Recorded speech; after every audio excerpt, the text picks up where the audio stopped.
Sejahtera rekan-rekan sekalian, hari ini Komisi 3 perlu menyampaikan siaran pers khusus terkait pembahasan RUU perampasan aset.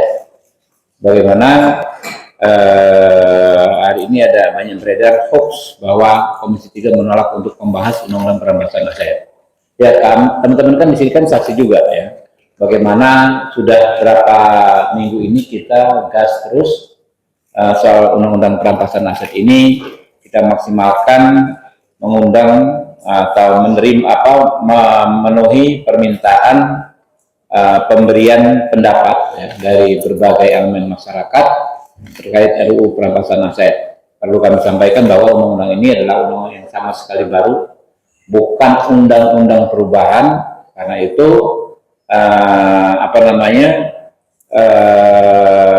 lebih banyak yang dibahas pastinya dibanding undang-undang yang kemarin kita bahas di sini seperti KUHP, undang-undang polisi ya, yang hanya membahas beberapa pasal. Ini kita meng-create satu undang-undang sejak awal sekali ya.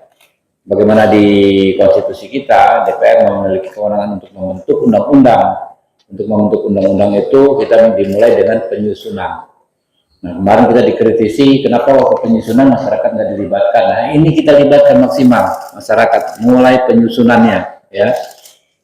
Kita minta masukan dari masyarakat ya, dan banyak sekali masyarakat yang memang antusias ingin hadir di RDPU di hari ini ya. Saya sampaikan ini jauh ini yang sudah kita dengar ya, masukan dari masyarakat. Yang pertama dari Kepala Badan Keahlian DPR RI 15 Januari, kemudian dari pakar hukum Kurnia Ramadana, dari Prof. Dr. Hipnu Nugroho, Dr.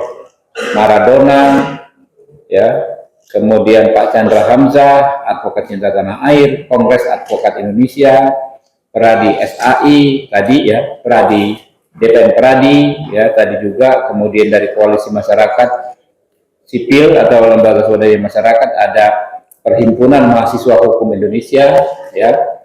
Kemudian Profesor I. Gede Widana Suwarta, ya, ada lagi Heri Firmansyah, kemudian Oce Madril, kemudian Harfus Tuti Harfusnowo, kemudian Prof. Neng Jubaidah, mahasiswa magang di DPR, kemudian Luki Raspati, kemudian Tuti Rahayuningsi, Dr. Khalif, kemudian pengurus besar Serikat Mahasiswa Muslimin Indonesia PBSMI, ya. Kemudian ada juga Dr. Yusuf Saifuddin, kemudian ada Dr. Didi Sunardi, ada perwakilan senat mahasiswa tadi dari Universitas Islam Negeri Syarif Hidayatullah Jakarta, ya. Untuk yang akan segera memberikan masukan dalam waktu dekat ini, diantaranya ada dari BEM Trisakti. Saya tadi sudah berkomunikasi dengan presidennya, ya, Saudara Putra, ya, Saudara Putra. Insya Allah mereka juga berkenan hadir di sini, ya. Dan ada beberapa BEM lagi kita berikan kesempatan untuk memberikan. Mana Bu Ica? Ini mana ya daftarnya ya? Yang akan hadir ya. Sorry ya.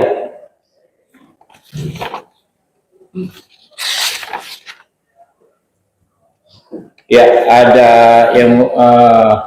ada Ahmad Novindri Haji Sukma, ya, ini pelajar atau mahasiswa postgraduate PhD di University of Cambridge, Inggris. Karena kita ingin lihat perbandingan dengan di negara-negara lain.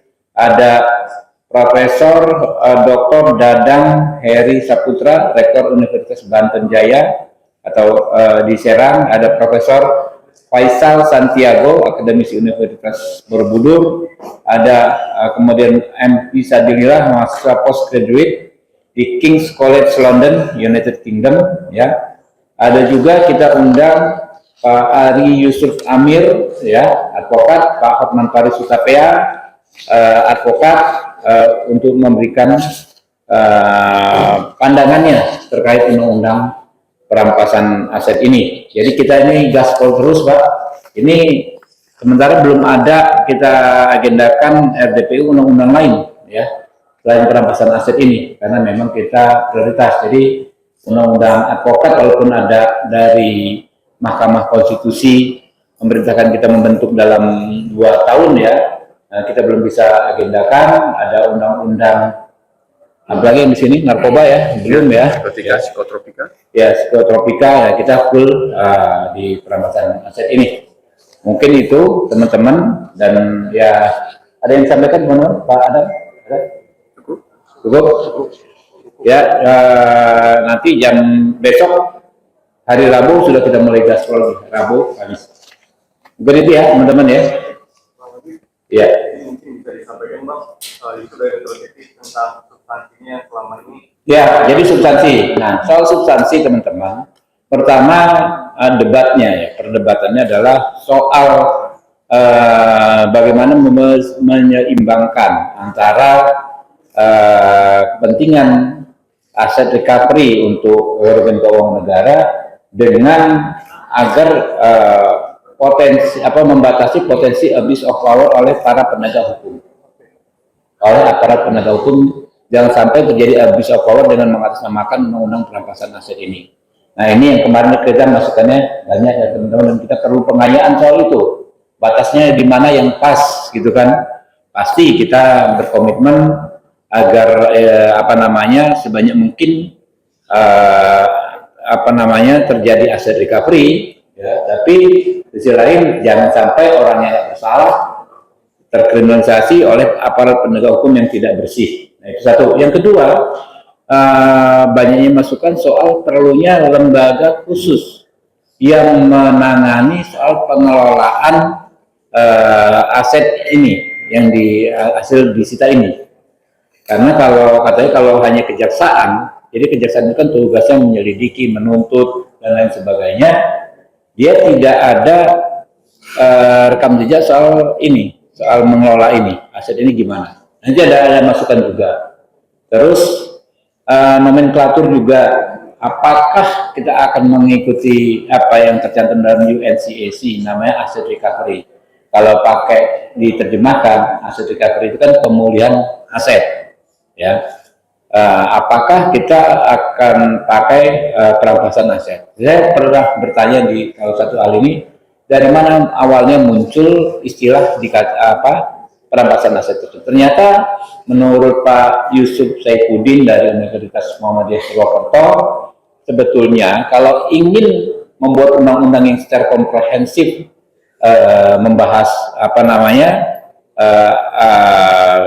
pemulihan kerugian itu penyelidikan, kemudian namanya pemeriksaan, penuntutan dan lain sebagainya, hukum acaranya itu namanya aset recovery. Di ujungnya baru namanya perampasan aset.